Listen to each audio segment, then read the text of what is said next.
રાધનપુર તાલુકાના દેવ ગામ ખાતે સુલતાનપુરા તાલુકા પંચાયત સીટના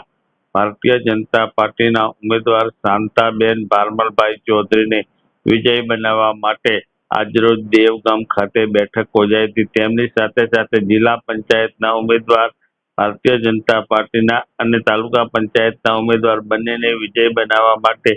દેવગામ ખાતે બેઠકનું આયોજન કરવામાં આવ્યું હતું અને મતદારોને ભારતીય જનતા પાર્ટી તરફ મતદાન કરી જિલ્લા પંચાયતના ઉમેદવાર અને તાલુકા પંચાયતના ઉમેદવાર ભારતીય જનતા પાર્ટીના બંનેને કમળના નિશાન ઉપર મત આપી વિજય બનાવવા માટે દેવગામ ખાતે બેઠક યોજાઈ હતી। મોટી સંખ્યામાં દેવગામના લોકો ઉપસ્થિત રહ્યા હતા અને ભારતીય જનતા પાર્ટીના તાલુકાના અને જિલ્લાના બંને ઉમેદવારોને વિજય બનાવવાની ખાતરી આપી હતી અને ભારતીય જનતા પાર્ટીને મત આપવા માટે ભાજપના હોદ્દેદારો અને ઉમેદવારે પણ માગણી કરી હતી અને ભાજપના ઉમેદવારોને